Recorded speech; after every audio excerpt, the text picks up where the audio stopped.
Bonjour et bienvenue dans cette nouvelle vidéo où nous allons parler d'un sujet très intéressant. Quelle est la différence entre les religions du monde?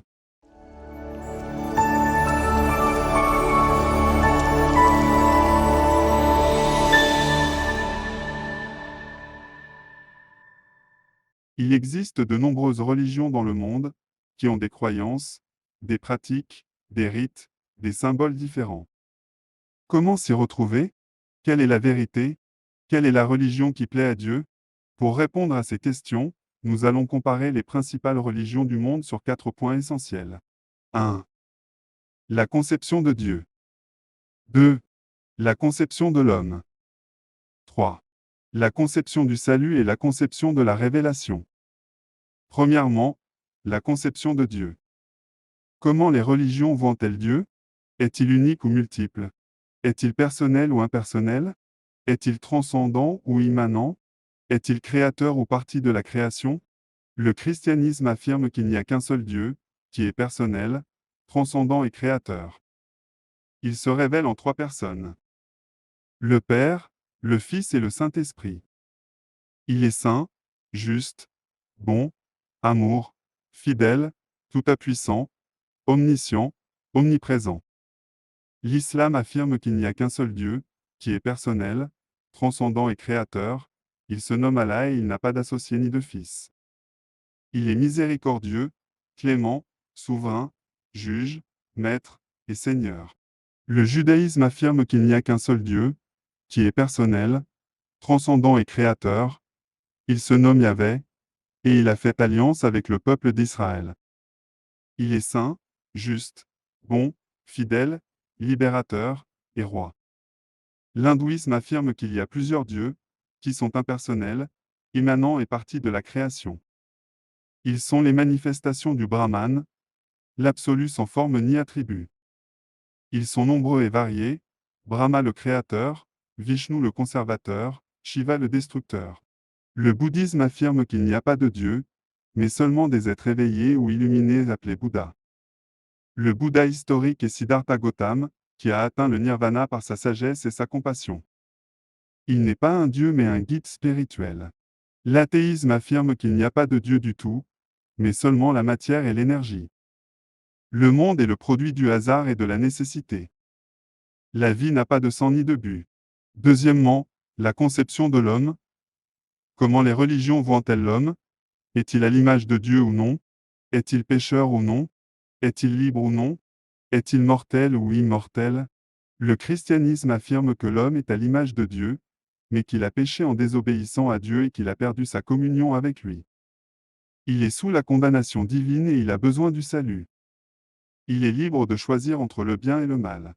Il est mortel mais il ressuscitera un jour pour le jugement. L'islam affirme que l'homme est une créature de Dieu, mais qu'il n'est pas à son image.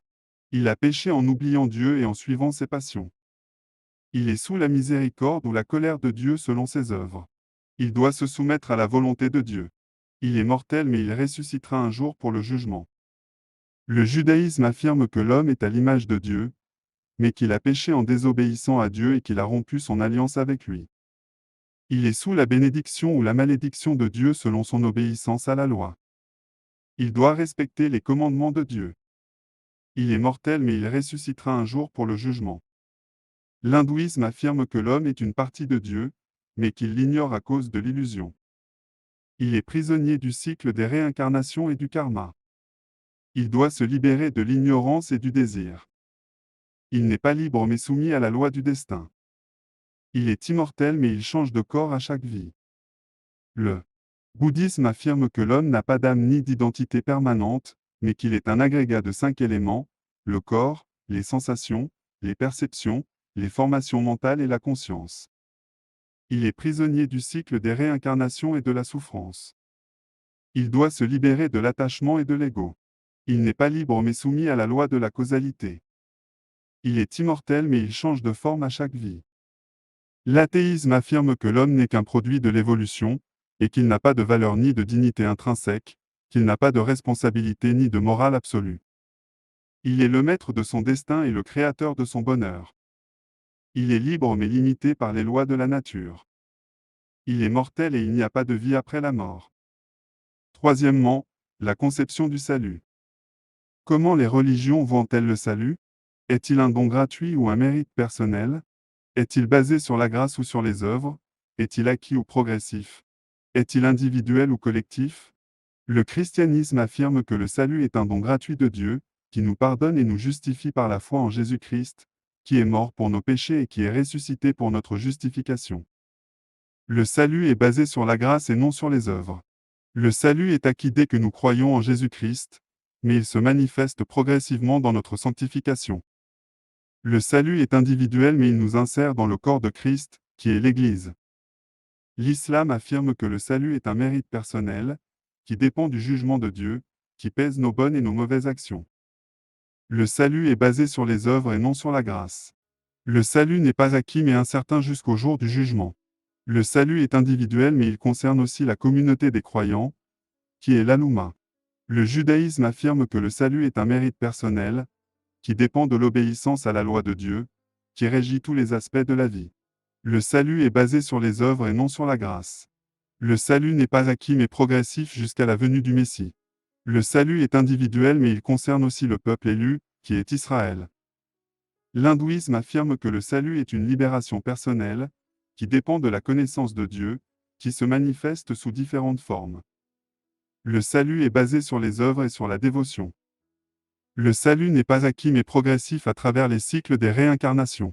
Le salut est individuel mais il implique aussi l'harmonie avec le cosmos, point qui est l'ordre sacré. Le bouddhisme affirme que le salut est une libération personnelle, qui dépend de la sagesse et de la compassion, qui sont les qualités du Bouddha. Le salut est basé sur les œuvres et sur la méditation. Le salut n'est pas acquis mais progressif à travers les étapes du chemin octuple. Le salut est individuel mais il implique aussi l'aide des autres êtres sensibles, qui sont liés par l'interdépendance. L'athéisme affirme qu'il n'y a pas de salut, mais seulement une amélioration personnelle, qui dépend de la raison et de la science, qui sont les sources du progrès. Le salut est basé sur les œuvres et sur l'éducation. Le salut n'est pas acquis mais il implique aussi la solidarité avec les autres êtres humains, qui sont égaux en droit et en devoir. Voilà, mes amis, la différence entre les religions du monde. Comme vous pouvez le voir, il y a des points communs mais aussi des points divergents entre elles. Comment savoir laquelle est la vraie? Comment savoir laquelle plaît à Dieu? Il n'y a qu'une seule façon de le savoir. C'est de se référer à la révélation que Dieu nous a donnée de lui-même, c'est-à-dire à la Bible. La Bible est la parole de Dieu. Inspirée par son esprit, écrite par des hommes choisis par lui, confirmée par l'histoire et par les prophéties. La Bible nous révèle qui est Dieu, qui est l'homme, quel est le problème du péché, quelle est la solution du salut, quel est le plan de Dieu pour l'humanité. La Bible nous révèle que Jésus-Christ est le Fils de Dieu, le Messie promis, le Sauveur du monde, le Seigneur de tous. Si vous voulez connaître Dieu personnellement, si vous voulez être sauvé de vos péchés, si vous voulez vivre une vie pleine de sang et d'espérance, il n'y a qu'un seul nom sous le ciel qui vous soit donné parmi les hommes, c'est le nom de Jésus-Christ. Croyez en lui et vous serez sauvés. Merci d'avoir regardé cette vidéo. Si elle vous a plu ou si elle vous a parlé, n'hésitez pas à vous abonner ou à laisser un commentaire ci-dessous. Que Dieu vous bénisse et à bientôt pour une prochaine vidéo.